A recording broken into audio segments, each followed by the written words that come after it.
HOA burned my ranch house to ashes. Then the original deed sent them back to court. How could a single document change everything after a home was reduced to ashes? And why would the same deed force people back into court instead of ending the dispute for good? If you enjoy stories where every detail matters, subscribe to the channel and turn on notifications so you never miss the next unforgettable case. What would you do if everything you owned disappeared overnight except one piece of paper? This story begins with a moment that seemed impossible to recover from, setting the stage for a journey where every unanswered question would become more important than anyone first imagined. The people who try hardest to erase your past are usually the ones most afraid of what it proves. I still remember the smell before I remember the flames. It was not just smoke drifting through the cool Wyoming night. It was the sharp, bitter scent of old cedar beams, dry pine boards, and generations of family memories disappearing into the darkness. I was halfway across my pasture checking a broken water line when an orange glow suddenly painted the horizon behind me. At first, I thought lightning had struck somewhere beyond the hills, but there had not been a cloud in the sky for hours. Then I heard my neighbor yelling my name from the county road. By the time I reached the top of the gravel driveway, my ranch house was already surrounded by firefighters, their trucks flashing red and white across the open fields. Water hissed against the collapsing roof, while thick smoke rolled into the cold air like a storm that refused to leave. Every board in that house had a story. My grandfather had cut many of the original timbers himself nearly 70 years earlier. My father had expanded the front porch after returning from military service. I had spent countless weekends repairing windows, replacing shingles, and preserving every inch of that home because it was never just a building. It was the heart of our family's history. I stood behind the safety tape with dirt still on my boots, unable to hear anything except the crackling wood and the steady rhythm of water striking the flames. The firefighters worked with quiet determination, but I could already tell there would be very little left to save. Then my eyes drifted across the road. Parked beneath the streetlight sat a familiar luxury SUV. Standing beside it, perfectly dressed despite the late hour, was Patricia Morgan, the president of our homeowners association. She folded her arms without saying a word, watching the scene unfold with an expression so calm it unsettled me more than the fire itself. We had spent the better part of 2 years arguing over property boundaries, road easements, maintenance notices, and endless violation letters that somehow kept arriving in my mailbox. Every conversation ended the same way. She insisted my ranch no longer belonged in the future her association envisioned. I always answered with the same quiet refusal. My family had owned this land long before her neighborhood ever existed, and I was not leaving because someone wanted prettier entrance signs and higher property values. As emergency lights reflected across the black pasture, I looked from the burning house to Patricia and back again. It felt as though everything my family had built was turning into ash right in front of me. The walls were gone. The roof was disappearing. The windows had already surrendered to the heat. Anyone standing there would have believed the story ended that night. But what Patricia could not possibly know was that the one thing capable of changing everything had never been inside that house at all. The sunrise after the fire felt strangely quiet, almost as if the entire valley was holding its breath. Thin ribbons of smoke still drifted upward from the blackened foundation, while the scent of wet ash lingered in the cool morning air. I walked slowly across the property, stepping over scattered bricks, twisted metal, and fragments of broken glass that sparkled beneath the first rays of sunlight. It would have been easy to believe everything my family had built had vanished overnight, but my father had spent his entire life teaching me that a family's history was never measured by the walls around it. It lived in the decisions people made long before disasters ever arrived. I found myself remembering a summer afternoon nearly 30 years earlier when he carried an old wooden box from the attic and placed it on the kitchen table. Inside were faded photographs, handwritten journals, yellowed survey maps, and one document wrapped carefully inside protective paper. He never let me touch it without washing my hands first. He smiled as he unfolded the thick parchment and tapped the elegant signatures near the bottom. He told me this original deed mattered more than the house itself because buildings could always be rebuilt, but proving where your family's rights began was something you could never replace if it disappeared. My grandfather had purchased this ranch decades before anyone imagined a planned subdivision would one day surround portions of the valley. Every transfer, survey, and county recording had been preserved with almost unbelievable care. As a child, I thought it was simply another one of those old family traditions that older generations refused to abandon. As I grew older, I realized those papers represented every sacrifice my grandparents had made to build a future that my parents could inherit and eventually pass to me. That understanding shaped every decision I made after taking over the ranch. Whenever I repaired a fence, replaced a gate, or improved an irrigation line, I updated records, stored receipts, photographed the work, and organized copies inside labeled folders. Friends occasionally laughed at how carefully I documented everything, but I always remembered my father's words that facts become priceless when memories begin to fade. Standing among the remains of my home that morning, I quietly thanked him for repeating that lesson more times than I could count. The fire had consumed furniture, family keepsakes, clothing, and nearly every room where birthdays, holidays, and ordinary evenings had become lifelong memories. Yet one important thought refused to leave my mind. Months before the fire, while organizing family records with my attorney during a routine estate review, we agreed the original deed belonged somewhere even safer than my house.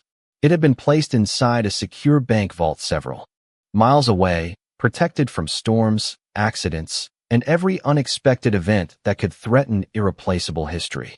I looked across the silent property where only the stone chimney still stood against the morning sky, and for the first time since the fire began, I realized the one document that defined my family's rightful place on this land was still waiting exactly where we had left it. The days that followed settled into a routine that felt almost too quiet, and I had learned long ago that silence often arrived just before another challenge.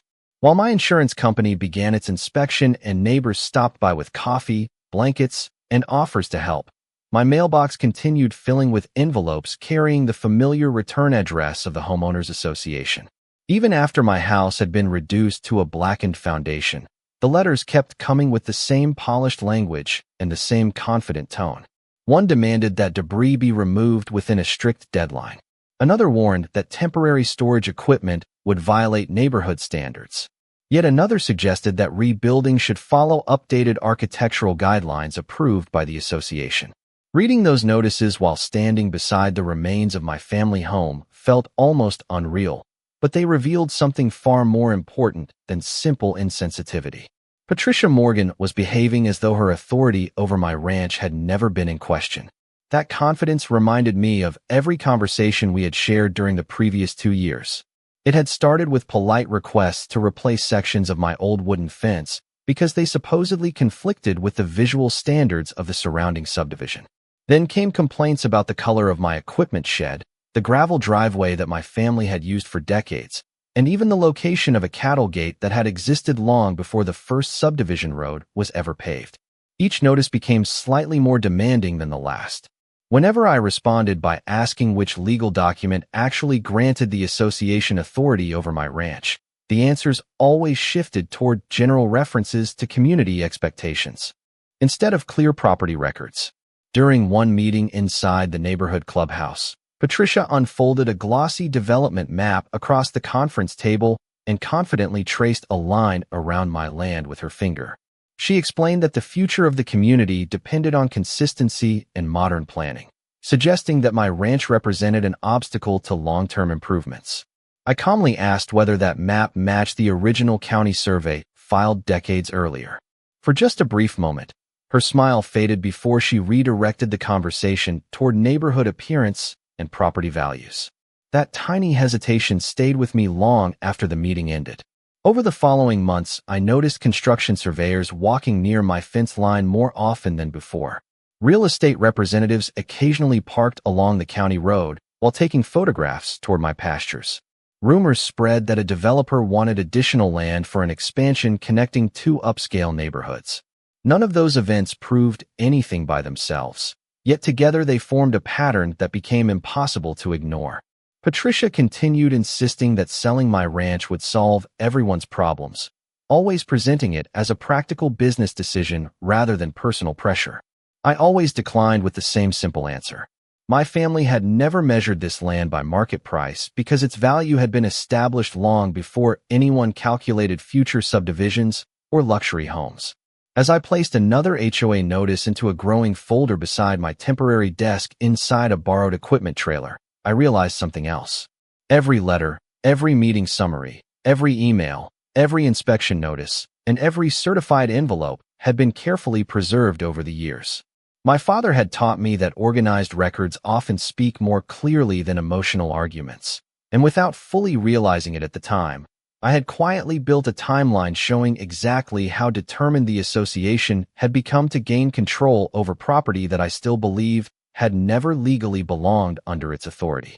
By the end of the first week, the smell of smoke had finally disappeared from the property, but the questions had only grown stronger. Insurance investigators visited the ranch several times, carefully photographing the remains of the foundation, measuring distances, and documenting every visible detail with quiet professionalism. They never rushed to conclusions, and neither did I. Instead of chasing rumors or pointing fingers, I focused on collecting facts the same way my father always had. Every morning I sat inside the temporary office trailer parked beside the equipment barn, organizing documents into chronological order. I matched old HOA letters with meeting minutes, county correspondence, photographs of boundary markers, and years of property maintenance records. As each folder grew thicker, I noticed that the timeline revealed something no single document could explain by itself. The pressure from the association had intensified every time another proposal for neighborhood expansion appeared before the County Planning Commission. It was as though every development discussion somehow led back to my ranch. Then one afternoon, my next-door neighbor, Harold Jensen, stopped by carrying a small cardboard box. Harold had lived across the county road for nearly 20 years, and nothing escaped his attention. He quietly placed the box on my desk before explaining that while cleaning his garage after the fire, he discovered several memory cards from an older outdoor security camera system. The cameras had originally been installed to monitor equipment theft near his storage building, not my property, but one camera happened to face the road leading toward my ranch entrance. Neither of us expected much because the cameras recorded at low resolution and only activated when movement was detected. Still, we carefully copied every file onto my laptop and began reviewing the recordings one by one. Hours passed as ordinary traffic moved across the screen. Delivery trucks, ranch vehicles, utility crews, and neighbors appeared exactly where they should have. Then, during footage captured several hours before the fire, an unfamiliar SUV slowed near the entrance to my driveway before continuing toward the subdivision. The image was not clear enough to identify anyone inside, yet the timing immediately caught our attention. We made no assumptions and reached no conclusions, but my attorney advised preserving the footage exactly as it existed without enhancement or editing. Around the same time, the county fire investigator contacted me with additional questions regarding previous disputes involving the property. He seemed less interested in personal disagreements than in understanding the broader history surrounding the land itself.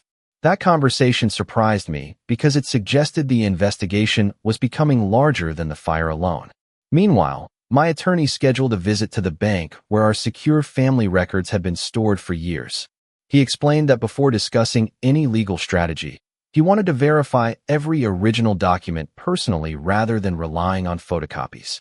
His careful approach reminded me once again why preparation mattered more than emotion. Late that evening, after everyone had gone home, I stood beside the old stone chimney, now the tallest remaining piece of my former house. The wind moved gently across the open pasture, carrying the familiar scent of fresh-cut hay from a neighboring ranch instead of smoke. Looking across the quiet fields, I realized something had changed inside me. The fire had taken away the place where my family gathered, but it had also stripped away every distraction. What remained was a clear path built entirely on records, patience, and the truth waiting inside documents that had survived untouched beyond the reach of ash and flame. The following Monday began with something I had not experienced since the fire: cautious optimism. My attorney called just after sunrise and asked me to meet him at the bank where my family's secure records had been stored for years. The drive into town felt strangely familiar, passing fields that had already begun turning gold beneath the early fall sky, Yet everything seemed different now that I understood how much depended on one forgotten envelope. Inside the bank, we were escorted into a private records room where a secure vault protected generations of legal documents belonging to local families and businesses. After several signatures and identity checks, a small steel drawer quietly slid open. Resting inside was the weathered archival folder my father had placed there months before his passing. He had looked at me that day and said that some papers become more valuable every year because the truth never grows old. My attorney carefully removed the folder and placed it on a large wooden table beneath bright overhead lights. Neither of us spoke while he unfolded the thick parchment inside its protective sleeve. The original deed looked exactly as I remembered it. Heavy paper, elegant handwriting, county recording stamps that had faded slightly with age but remained perfectly readable. Every signature, every legal description, every boundary measurement reflected the original transfer of the ranch decades before the surrounding subdivision had ever existed. My attorney compared the deed with certified county survey maps, historical plat records, and digital property files he had already requested from the courthouse. After nearly an hour of careful review, he slowly leaned back in his chair and smiled for the first time since the fire. He explained that the legal description contained something extraordinary. The ranch boundaries described in the original deed extended exactly as my grandfather had always claimed, and those boundaries never placed the property inside the homeowners association. The association's authority simply stopped before reaching my land. Even more surprising, one of the later planning maps used by the subdivision appeared to display property lines that differed from the original county survey. My attorney immediately requested certified copies of every historical filing connected to both documents so the records could be compared without speculation. As we left the bank, I realized why Patricia had always redirected conversations whenever I asked about the earliest county records. Modern neighborhood maps could create assumptions, but they could never replace the original legal instruments filed with the county decades earlier. That afternoon, our legal team assembled every piece of documentation into a detailed timeline, beginning with my grandfather's purchase, continuing through every recorded survey, every deed transfer, every county filing, every homeowners association notice, and every recent dispute. The picture becoming visible was far larger than any disagreement over fences or architectural guidelines. It suggested that years of pressure had been built upon an assumption that deserved far closer examination. Before the day ended, my attorney submitted formal requests for additional planning documents, archived survey records, and historical correspondence connected to the subdivision's original approval process. Standing outside his office as the evening sun settled behind the distant hills, I held a certified copy of the original deed in my hands and understood that the strongest foundation my family had ever built had never been made of lumber or stone. It had been built with truth preserved on paper, waiting patiently for the day someone finally needed to read every word. Within days, what had started as a private legal review quietly expanded into something much larger than anyone had expected. My attorney received responses from the county records office, and each envelope that arrived seemed to answer one question while raising two more. Certified survey maps dating back more than 60 years matched the original deed perfectly, leaving almost no room for interpretation. The ranch boundaries had remained consistent through every recorded transfer, tax assessment, and official filing. Yet when we compared those records with documents submitted during the subdivision's development years later, subtle differences began to appear. They were not dramatic changes that an ordinary homeowner would immediately notice, but they were significant enough that experienced surveyors and land attorneys paused to study them carefully. My attorney recommended bringing in an independent licensed surveyor who specialized in historical boundary reconstruction. Rather than relying only on digital maps, he spent 2 full days walking the property with archived county plats, original survey notes, measuring equipment, and historical aerial photographs. Watching him work reminded me that the truth often moved much more slowly than assumptions. Every fence line, stone marker, creek crossing, and old iron survey pin became another piece of a puzzle that had been waiting decades to be assembled correctly. When his preliminary findings arrived, they aligned almost perfectly with the original deed. More importantly, They suggested that the homeowners association had repeatedly treated portions of my ranch as though they belonged within its jurisdiction despite no clear legal authority supporting that position. Around the same time, my attorney received additional planning records through public document requests. Buried inside hundreds of pages were internal correspondence, planning commission exhibits, engineering revisions, and neighborhood development proposals stretching back years. None of those documents alone proved wrongdoing, but together they revealed a pattern of expanding assumptions regarding property boundaries that deserved far closer legal examination. As our legal team organized everything into chronological order, they noticed that each new subdivision expansion proposal seemed to include updated planning maps reflecting the same questionable boundary interpretation. Those observations prompted additional inquiries by county officials responsible for reviewing historical land records. Soon, representatives from both the county survey office and planning department requested meetings to compare archived documents independently. Their involvement changed the atmosphere completely. This was no longer simply a disagreement between one homeowner and a homeowners association. Government offices responsible for maintaining accurate public land records now wanted answers as well. Meanwhile, Patricia Morgan continued acting as though nothing had changed. New correspondence from the association still referred to rebuilding requirements and architectural approvals, apparently unaware that multiple agencies were now reviewing the very foundation of the association's claimed authority. I resisted every temptation to respond emotionally.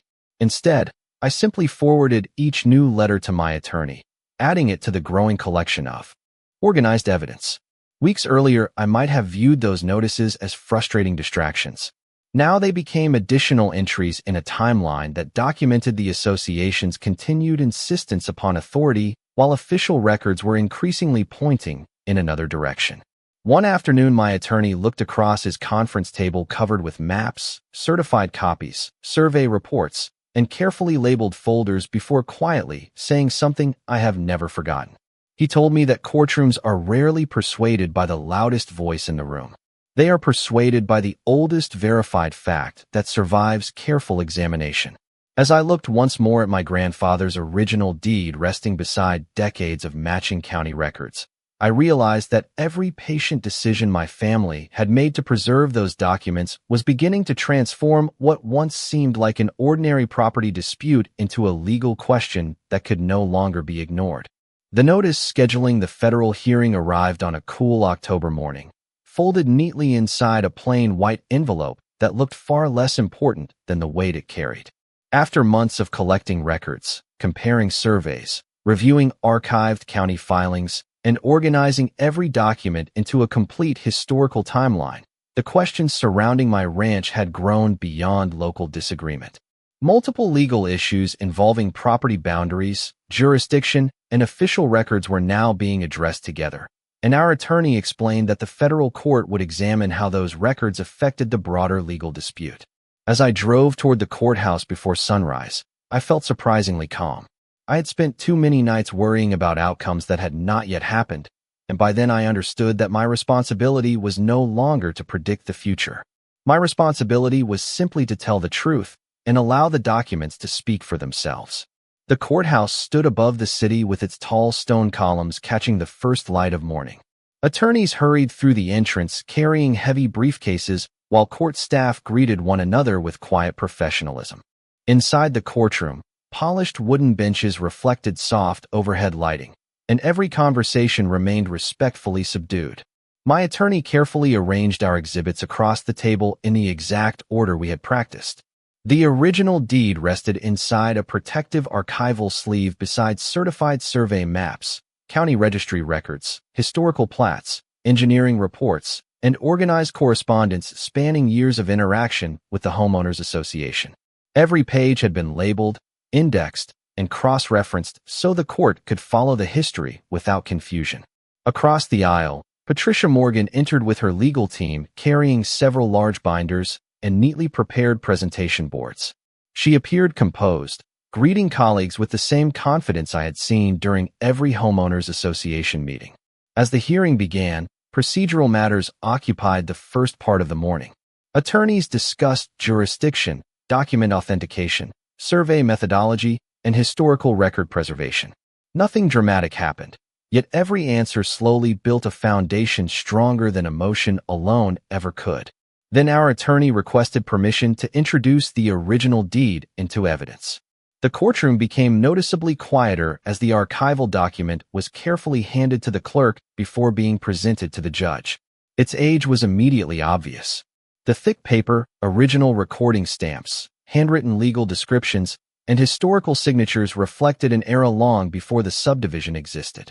The judge examined the document with remarkable care before comparing it against certified county records already admitted into evidence. One by one, additional exhibits followed. Historical surveys matched the original deed. County registry entries confirmed the same legal description through every recorded transfer. Independent survey findings aligned with those records without meaningful conflict. Each document reinforced the previous one until the historical chain became almost impossible to separate. For the first time since I had known Patricia, I saw uncertainty replace certainty. She quietly leaned toward her attorneys as they reviewed the exhibits again, turning pages more quickly than before while exchanging increasingly serious expressions. No one raised their voice. No one argued dramatically. Instead, decades of preserved records quietly occupied the center of the courtroom, asking questions that modern assumptions could no longer answer. Sitting there beside my attorney, I thought about my grandfather carefully folding that same deed so many years earlier without ever imagining it would someday become the strongest witness my family could possibly have. The hearing resumed the following morning with a different atmosphere than the day before. The courtroom was just as quiet. The polished wood still reflected the soft light from the high windows, and every person remained respectful. Yet there was a noticeable sense that the focus had shifted. The discussion was no longer centered on opinions or competing interpretations. It had become a careful examination of verified public records stretching back more than half a century. The judge asked both legal teams to walk through the historical chain of ownership one document at a time. Certified copies from the county archives were placed beside the original deed, followed by survey plats, tax records, recorded easements, and official boundary descriptions. Every page carried dates, signatures, filing stamps, and references that connected seamlessly to the next. The independent surveyor explained his findings using enlarged maps displayed on monitors throughout the courtroom, carefully identifying original iron survey markers that still remained in the field exactly where earlier survey crews had documented them decades before. As each exhibit appeared, the legal description contained in the original deed continued matching every verified county record without meaningful contradiction. Then the discussion turned toward the homeowners association records. Planning documents submitted during later subdivision expansions were compared with the historical filings. While the subdivision itself had been lawfully developed, the court examined whether later assumptions regarding my ranch had ever been supported by recorded legal authority. Attorneys reviewed meeting minutes, architectural enforcement notices, planning exhibits, and correspondence that my legal team had preserved over the years. Piece by piece, the timeline demonstrated that enforcement efforts directed toward my property had continued even though the underlying historical records consistently described my ranch as separate from the association. Nobody raised their voice. Nobody attempted dramatic arguments. The evidence itself carried the conversation. I glanced toward Patricia Morgan only briefly. The confidence she had displayed for years had gradually given way to careful silence as she listened to each document being discussed. Her attorneys requested additional time to review several historical exhibits, particularly the earliest county filings and survey records that had now become central to the hearing. The judge patiently allowed every question to be addressed, emphasizing that accurate property records protected every landowner, regardless of which side ultimately prevailed. That statement stayed with me because it reminded everyone in the room that the case had become larger than my ranch alone. The integrity of public land records affected entire communities. Late that afternoon, after reviewing the complete chain of evidence, the judge summarized the historical record in clear language. The original deed, supported by certified county archives, consistent survey documentation, and uninterrupted ownership records, established that my family's ranch had remained outside the legal jurisdiction exercised by the homeowners association. Any enforcement actions directed toward my property therefore required far greater legal support than had been presented. The courtroom remained completely silent as those words settled across the room. I thought back to my grandfather carefully protecting that document, my father insisting that every important record be preserved, and the countless evenings I had spent filing letters that once seemed insignificant. All those ordinary decisions had quietly prepared my family for a day none of us could have predicted. Walking out of the courthouse beneath the cool autumn sky, I realized the strongest turning point had not been a dramatic courtroom speech or a surprising witness. It had been the simple endurance of truthful records that had waited patiently through generations until the moment finally arrived for them to be read exactly as they had always existed. The first sound I heard on the morning we began rebuilding was not the rumble of heavy equipment or the sharp strike of hammers. It was birds returning to the old oak tree that had stood beside our ranch longer than anyone still living could remember. For the first time in months, the property no longer felt defined by what had been lost.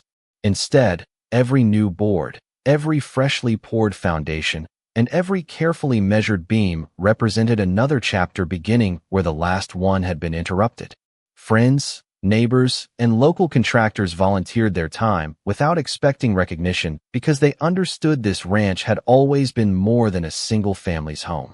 It had become part of the community's history long before the surrounding neighborhoods appeared.